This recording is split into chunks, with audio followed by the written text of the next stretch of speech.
Hello, can everyone hear us? I can, certainly. Wonderful. We'll go ahead and get started. My name is Katie Ellingwood with Mintel International, and I just wanted to welcome everyone today to the Perfect Potato webinar. Before we do begin, I just want to make sure that everyone knows how to submit questions to the presenters, and they will just be joining us in a moment. If you'd like to submit a question today for the Q&A session, which will be held at the conclusion of the webinar, simply enter your question into the free text chat section of the webinar dashboard. We'll then try to answer your questions as many as we can. And without further ado, let's go ahead and get started. Enjoy the presentation. So hello, I'm Kathleen True, Vice President of Domestic Marketing for the U.S. Potato Board. Thank you so very much for joining us today. I'd like to introduce you to my colleagues and co-presenters. First is Kathy Hayden, Third Service Analyst from Mintel Menu Insights, the industry's top menu research firm. And with me also is Chef Bill Brewa, who has worked with the U.S. Potato Board on culinary seminars since 2006 and has tremendous knowledge of the various potato types. In fact, it was during those seminars that we learned that there were many professional chefs that had questions about which potatoes to use in a specific menu application. So here are the topics that we're going to cover today. We'll start out first with an overview of the U.S. Potato Board, move into some truths about potato nutrition, starches and carbs, then we'll cover the growth of potato types on menus, and then we'll wrap it up with a couple additional topics around the 7 leading potato types and their usage tips, as well as Q&A. So with that, let's talk about the U.S. Potato Board and give you a quick overview. First, U.S. Potato Board is a marketing entity that represents 1,600 potato growers and handlers nationwide. Each year, 100 representatives are selected from the 36 states where potatoes are grown. The board's overall goal is to build long-term demand for U.S. potatoes, and we're doing that by educating consumers, educating chefs, and educating food manufacturers about the nutritional benefits of potatoes. We're also driving potato menu and new product innovation with those audiences by co-creating a new generation of flavorful and healthy potato items so that potatoes can play an even larger role on your menus. So finally, we serve also as an information and marketing resource to help you sell more potatoes. So when you have the time, please be sure to check out our website, www.potatogoodness.com. / takes you specifically to the food service section. So in the U.S., there are about 100 different potato varieties used throughout the year to consistently meet the needs of the market. All of these varieties fit into one of 7 potato type categories: russets, reds, white, yellow, specialty like purple and blue. Then there's fingerlings and petites. Now, the most exciting number we have to share with you right now is our current per capita consumption number of 112 pounds per year, and that's up 2 pounds over previous estimate. That increase is due to many factors, but having multiple potato types to use certainly doesn't hurt. Now, one of our most critical goals is to build awareness of the fact that potatoes are naturally nutritious. A medium 5.3-ounce potato, which is about the size of a traditional computer mouse, with the skin on, is fat, cholesterol, and sodium-free. It's a good source of fiber. It's rich in vitamin C. In fact, there's 45% of your daily value of vitamin C.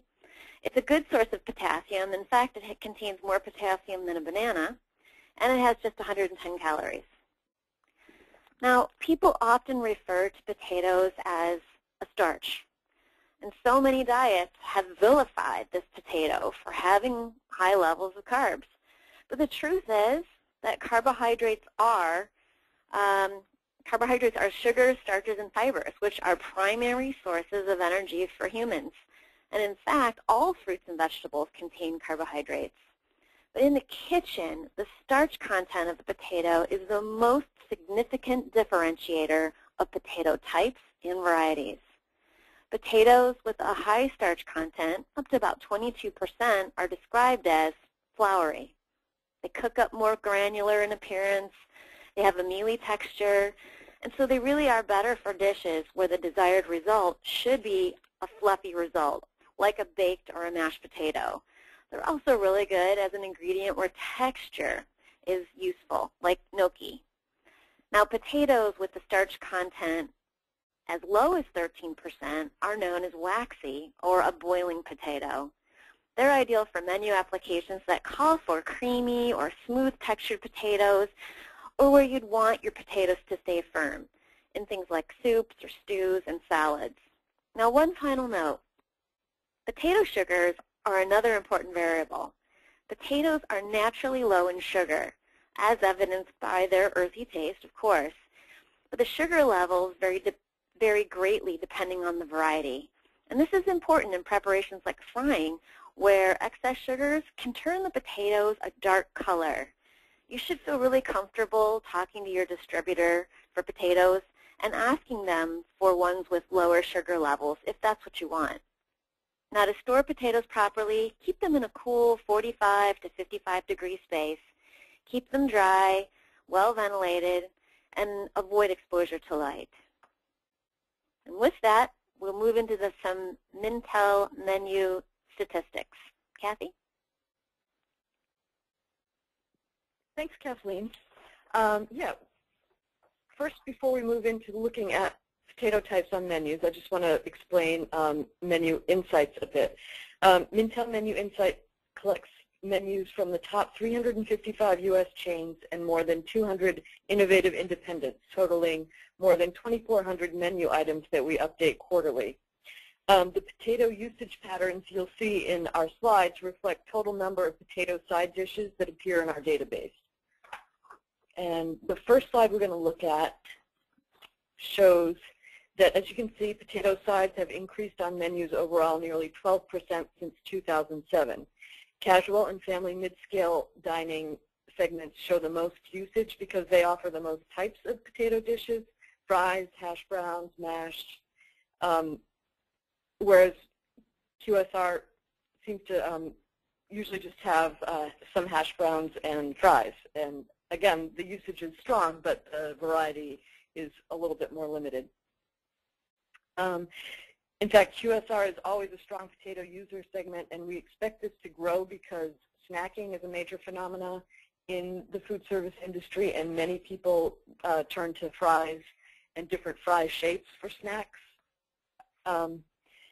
There's plenty of room for different shapes, like either hash browns or filled hash browns or potato tots, waffle cuts. All of these have more snacking potential because they can be dipped or piled on top or filled. Fine dining is where new varietals like the purples and the fingerlings emerge. And fingerlings are also trickling down into some casual dining segments. The next slide looks at how the different potato varieties are being used and what their menu patterns are.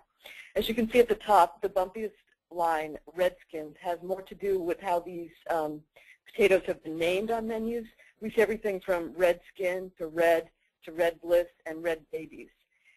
They're all on the rise, but it just means that Redskin potato proper has had a bit of an arc and then a decline, but it just means people are naming them differently, and in most cases the more descriptive a name is, the better. And a closer look at any of the red ones shows that usage is up overall over the 5-year time span that we look at. In general, these usage patterns among potato types show a trend toward more naming of varietals, sizes, regions of growing, and other descriptions that add value and menu appeal. The next slide is an even closer look at potato usage on menu. These menu examples show just a few ways that varietal, color, and other potato details are showing up on menus.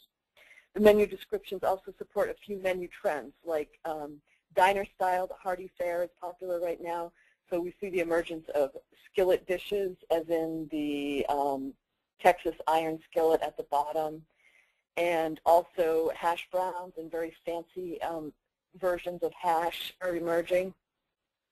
Hot pies have become popular, and these are all sort of comfort food kind of rejiggered in new ways because comfort food still has major appeal. Another trend, using potato in veggie burgers, as in the Yukon potato and white bean basil burger, shows that no meat entrees or less meat entrees are gaining some momentum on menus. They help keep protein costs in line, and they support a bigger trend that shows more veggie options are emerging just because people may choose to have a veggie item one day and have meat and potatoes another day. So it's just a matter of having more options on the menu for everybody. Grab and go is important, especially at breakfast, which is growing as a menu opportunity. And more potatoes are being included in wraps and other portable options, so potatoes don't have to be a side dish at breakfast. They add bulk and heartiness, and people appreciate a value-minded, filling breakfast these days. Fine dining, again, is where you find the fingerlings, purple, and other emerging trends and lesser-known varieties. So that is some of the menu highlights we're seeing. And at this point, I'm going to turn it to back to Kathleen. That's right. Thank you so much. So remember, if you have any questions about any of that data, please just write it down on the side and let us know what your questions are at the end of the webinar. But with that, we're ready to move into the 7 types of potatoes. So here we go. The first is russets. They're the most widely used potato type in food service, and a large majority are grown in the Northwest. They're generally large, although baby russets are gaining some traction, and they're available all year long. These potatoes are high in starch and are characterized by a netted brown skin and a white flesh. Russets really do set the standard when it comes to floury potatoes. They're light and fluffy when cooked, and they have a mild, earthy flavor. You know, Kathleen, I would love to jump in here and talk about using russets. This is Bill Brewa. I'm a chef instructor here at the Culinary Institute, and I sort of maintain that when chefs think about potatoes, they're really thinking about russet potatoes. They're a great potato for baking, for mashing. They're great for frying and roasting. And what I've noticed is that as consumers get more and more enamored with the flavors of the global kitchen, bold, lively flavors, that potatoes like the russet potato provide the perfect sort of neutral canvas that can support menu innovation. You put something on the menu that features russet potatoes, and I don't think that there's a consumer out there that would ever doubt that that potato dish would be anything but familiar, comforting, and delicious. I've got some interesting opportunities to meet, presented to me here at the school. As an example, in 2012, last year, we did a class with the U.S. Potato Board, and there was a grower, a russet potato grower from Idaho, and I got into a conversation with her, and I asked her if she had any insider tips about how you might cook russet potatoes. And she thought for a second and said, you know, really nothing very special, and then launched into this explanation of how she bakes a potato. So I'm going to share it with you. Here's what she said. First, she said, I cut the ends off the potato, just about the size of a quarter, and that allows excess moisture to leave the potato as it's baking. She also said that she likes to bake it on a pan of rock salt to help prevent burning and to get it even drier. Then when the potato is tender, when you can pierce it easily with a knife, she takes it, and before cutting into it, she drapes a clean towel over the top, and she gives it a little massage. And I said, what are you talking about? She says, I like to break up the texture of the potato, and as you squeeze it, you can feel that the interior begins to break apart. It softens under your touch. And then finally, when that's happened, she takes the towel off, and rather than just cutting a cross in the potato, she takes a fork and she sort of pierces a zigzag pattern from one end of the potato to the other. And then finally, she gives it a squeeze, and the potato opens up. In fact, it almost explodes into a light, fluffy, container of baked potato goodness, and it's ready for whatever you want to top it with. If you're a traditionalist, it might be bacon and sour cream and maybe chives. But in the fine dining segment, I can imagine foie gras butter and shaved truffles and a little drizzle of port wine demi-glace. That was a technique I had never encountered before, and I feel really grateful that she shared it. It's a technique that you have to try yourself to really appreciate, but if you do, I can almost guarantee you will never think of baked potatoes as humble or pedestrian ever again. That's so true, Chef. I love that story, and it really is amazing what a potato farmer will tell you when you ask them a question, even though they think maybe, oh, everybody knows this, right? Yeah, but not true. Not true. All right, so let's move on to reds. Reds are characterized by their rosy red skin color and a white flesh. They have firm, moist, and smooth texture, and a subtle sweetness and a mild taste.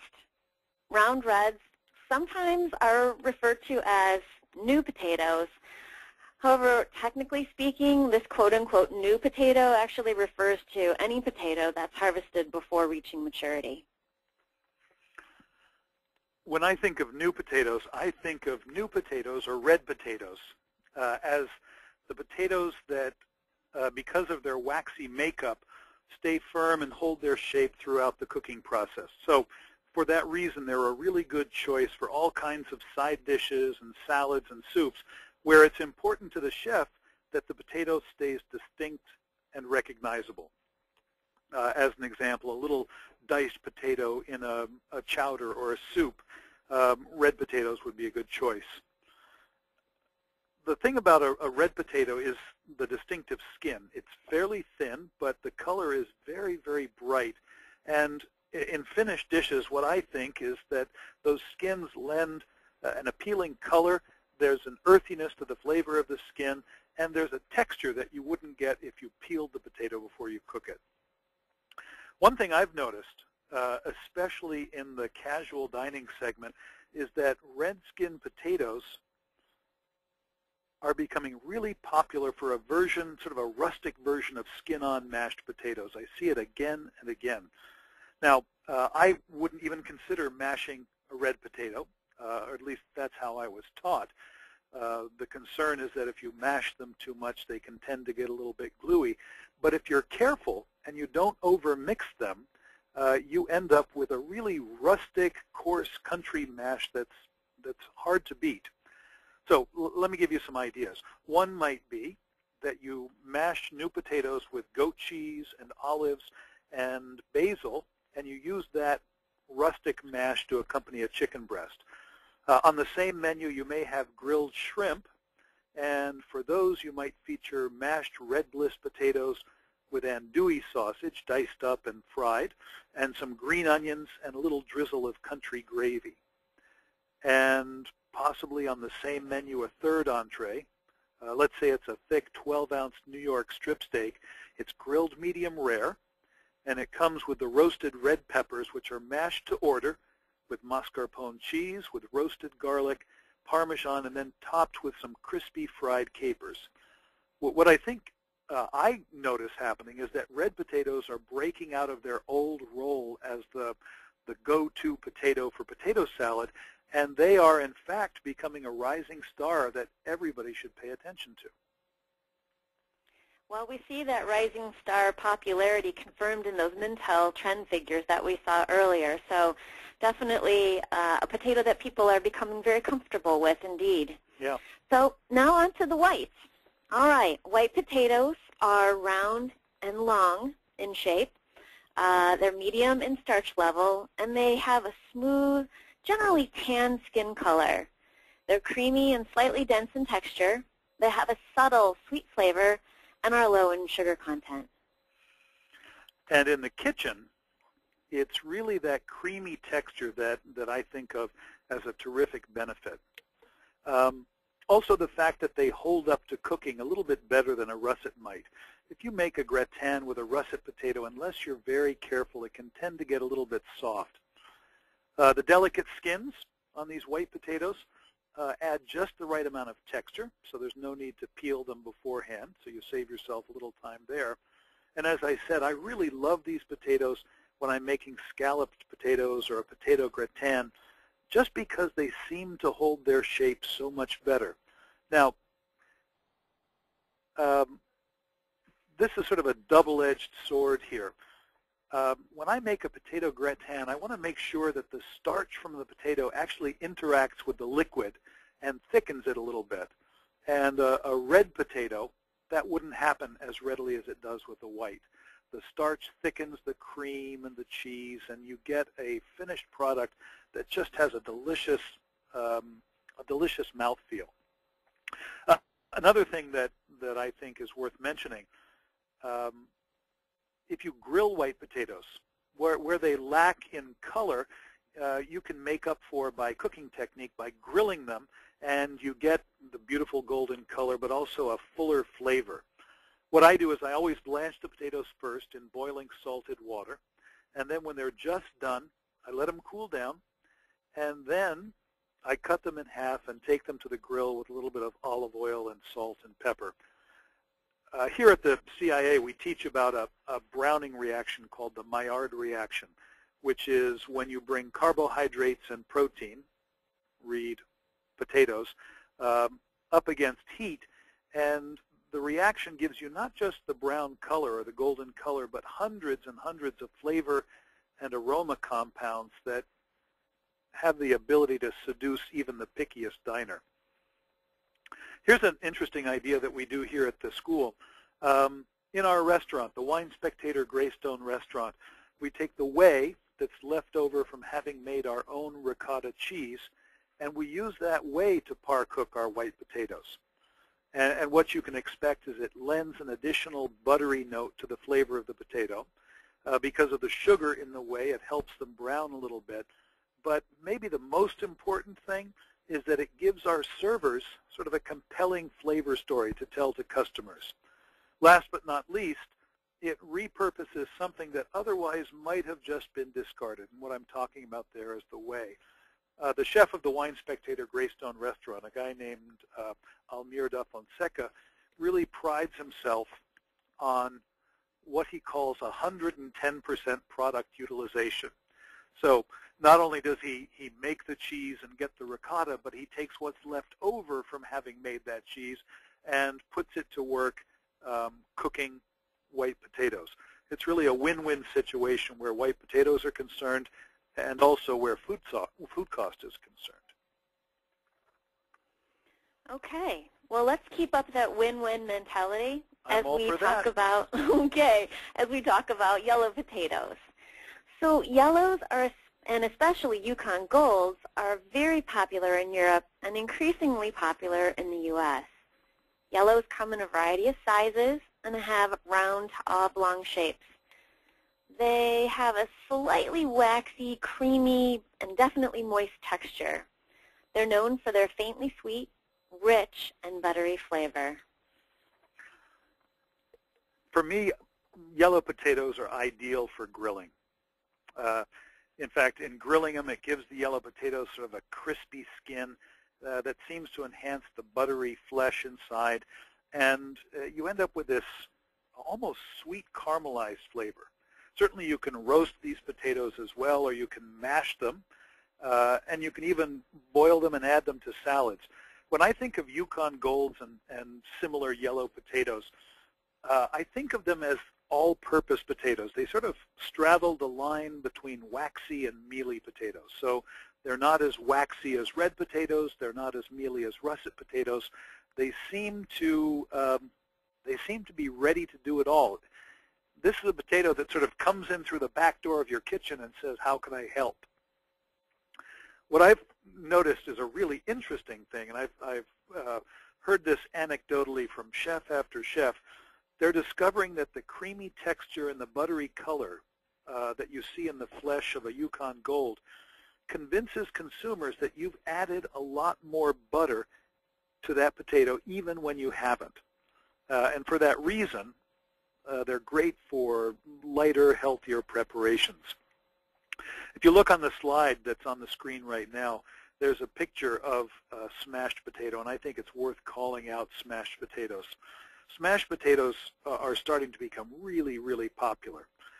First, you boil the potatoes in salted water, and when they are done, you take them and you crack them. Sometimes I hit them with my palm, or I hit them with a little saute pan. Basically, you want to gently crush the potato to open up the insides and add some extra surface area. And that surface area can absorb flavors and brown very, very nicely. So crack them and then roast them with herbs like oregano and garlic and a drizzle of olive oil until it's golden. Now, if you decide that calories don't really count today and they're no concern of yours, then you can also take those smashed potatoes and drop them into the deep fat fryer and fry them hot until they're crispy, at which point they make sort of what I consider to be the perfect bar snack. You can take these potatoes and dip them into a punchy salsa verde or a rich garlic mayonnaise that has saffron in it, or even a spicy romesco sauce with almonds and hazelnuts. And it sort of makes a trip to the bar that much more special. Romesco, one of my favorites. Well, everyone, just as a point of order, I've noticed as Chef was speaking that there's been some flicking around with the slides. And please, if for whatever reason you're not able to view the slides, please let the organizer know. Go ahead and type in the chat area that let her know if you can't see what we're seeing. But we should be on specialty potato type slide. And we're going to talk about emerging potato, especially potato types, as the next section here. But I just wanted to pause and note, as shown in this slide right here, a dish of red bliss, purple Peruvians, and Yukon Gold potatoes that can be colorful, delicious, an appetizer option, but it doesn't just have to be a side or a salad, but it can be all that if you want them to be. What's really nice about potatoes is that they have these colorful, healthful cues. We have the varietal options and the familiarity to your customers, and they also provide a comforting profile, which make them an optimum canvas for any flavor innovation that you might want to try. All right, so now let's talk about blues and purples. They've originated from South America and are beginning to become more and more widely cultivated in the U.S.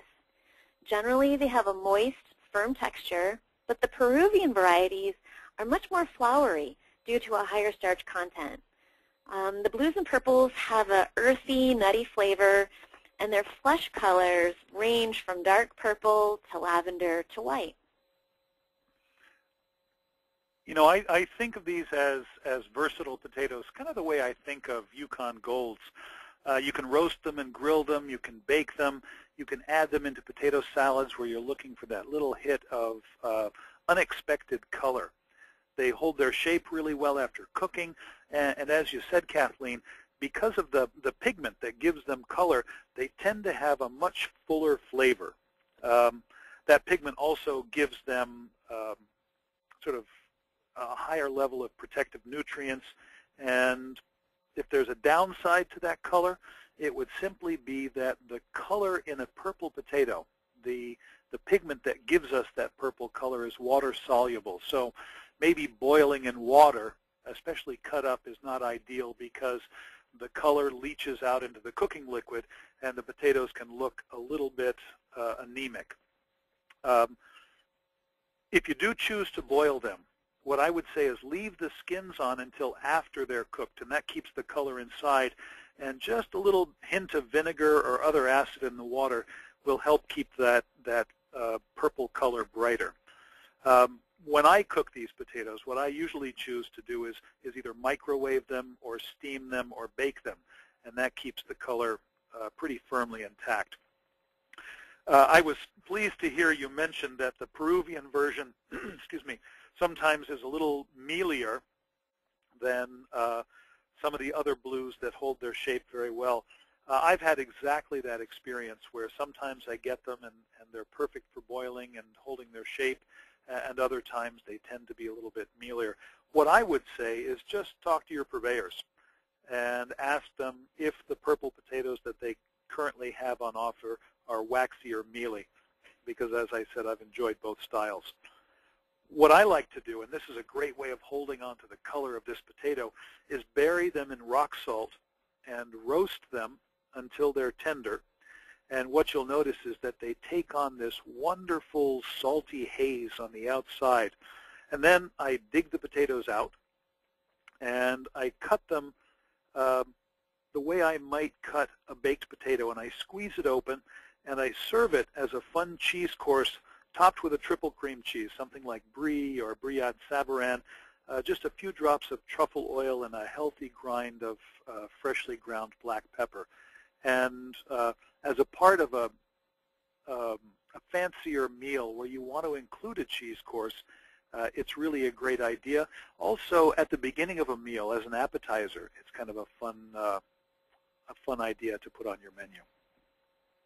Well, if that sounds absolutely scrumptious to you, I can tell you that it is. I had the pleasure of having chef create those purples in that fashion for a function at the CIA, and they were amazing. All right, so next up, fun and fantastic fingerlings. Fingerlings are firm, waxy, and flavorful. They're small, slender potatoes are about 4 inches long and about the shape of your finger.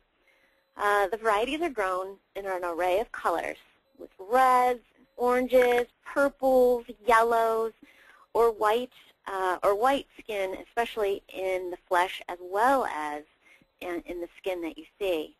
The flavors also run a huge gamut, but generally reflective of their larger co-parts. For me, there's nothing better than fingerlings that are either pan-fried or oven roasted. They both are cooking techniques that seem to enhance their flavor. What I like to do is mix and match fingerlings with other baby vegetables, and with that selection of produce, I can compose eye-catching small plates or vegetable sides, or even composed salads. Visually, it seems like fingerling potatoes really make dishes more special, kind of more compelling. You know, they arrive at the table and people seem to perk up. I like them roasted, and if you're looking for a healthy option to the French fry, I think a roasted fingerling potato is a great idea. You can serve them with a variety of dipping sauces, you know, something like a house-made mango ketchup or a smoky, spicy barbecue sauce, or even a fiery sriracha mayo. And a little stack of fingerling potatoes, nice and crisp and golden, all different colors, is really something that catches your attention. I also like to par-cook the potatoes in salted water, and then when they're done, cut them in half lengthwise and press a sage leaf onto the cut surface before I pan-fry those potatoes in clarified butter. The results are crisp and golden. They're aromatic with the flavor of the sage. And whenever I've had them on a menu, it's hard to make them fast enough because I put them on the menu as tattooed potatoes. And, you know, who in their right mind could resist ordering a side of tattooed potatoes? One last tip. As gluten becomes a big issue for many diners, or more accurately, gluten intolerance, I've noticed that chefs are using warm roasted fingerling potatoes as a gluten-free alternative to croutons in a Caesar salad. So with the addition of grilled chicken, you can take a Caesar salad and really turn it into a satisfying meal. Okay. Well, our seventh and final type of potato is the petite potato, which share the same appearance and texture traits as their bigger versions of the same potatoes.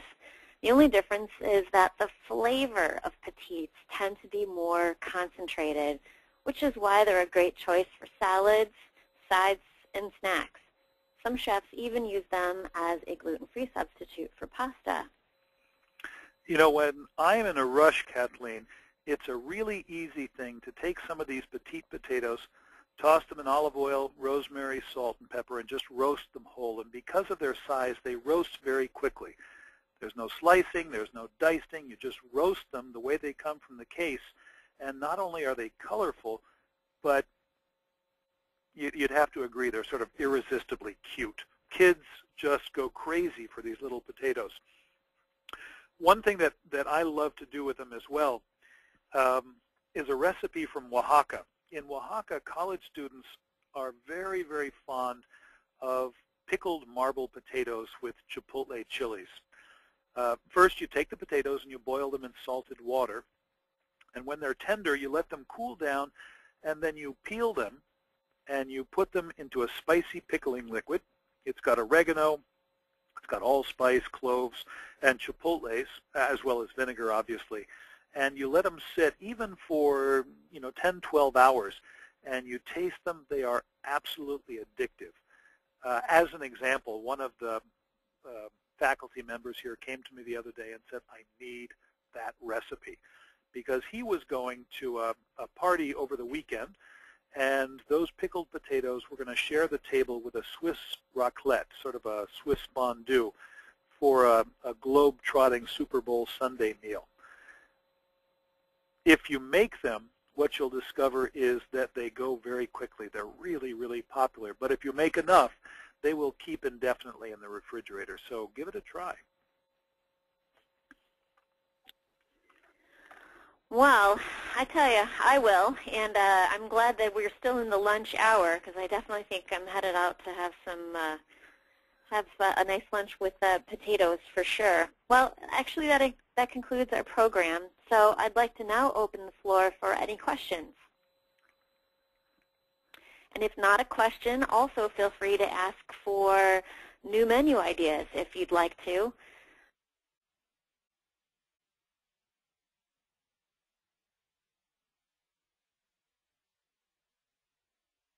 At this time, we're not showing any questions in the chat. Just as a reminder, if you have any questions that you'd like to ask today to any of our panelists, please feel free to enter them into the chat section of the dashboard for your GoToWebinar.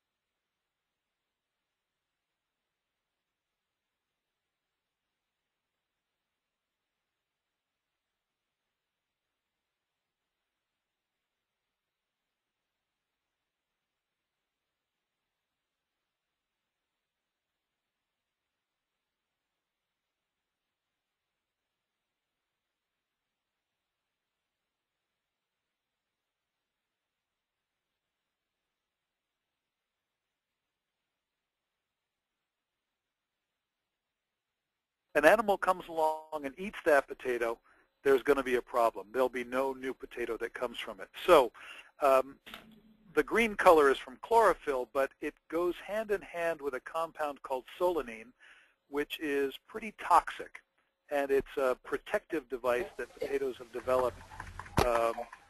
So if you have potatoes that have turned green, make sure to pare the green away. Usually the solanine is in the top 1/16 of an inch, sort of 3 millimeters. And the way to prevent it is just to keep your potatoes in the dark. Cover them with a towel or a burlap bag, or keep them in a dark pantry, and you'll be fine. What do you think are good ways to prep potatoes ahead of time, Chef? Well, one of your big challenges, obviously, is that potatoes have enzymes in them that will cause them to turn dark if they're exposed to air. They'll oxidize. So you've got a couple of options. One would be that once they're cut up, you find a way to cook them right away. And cooking even to low temperatures will destroy those enzymes and prevent them from browning. These days, it seems like everybody and their brother has a cryovac machine, and they've fallen in love with sous vide. And so you can prevent the oxidation of potatoes by putting them into bags and drawing all of the oxygen out of that bag before you seal it. What I've had really good luck with is to take potatoes, peel them, put them into the bag along with some garlic and olive oil and fresh herbs, and then draw a vacuum on that bag and seal it and put it into a water bath and cook it very, very gently until the potatoes are cooked. And then I leave them in the bag, and it seems like the vacuum drives the flavor of the oil and the herbs and the garlic directly into the flesh of the potato. And when you finally open it up, it's almost like a confit, you know, like a duck leg that's been cooked in its own fat, save for the fact that it's potato that is just brimming with flavor, which I think it was a great little trick.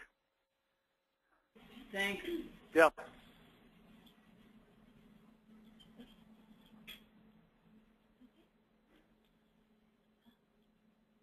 Well, thank you for those, those great tips and insights. And I believe that concludes our webinar for today. And again, we encourage you to reach out to us at the information shown here, either via potatogoodness.com, or if you'd like to send any questions, feel free to send them to Kathleen True, and we look forward to hearing more. Goodbye, all. Bye. Thanks. Thank you, everyone, for attending. Thank you. Bye-bye.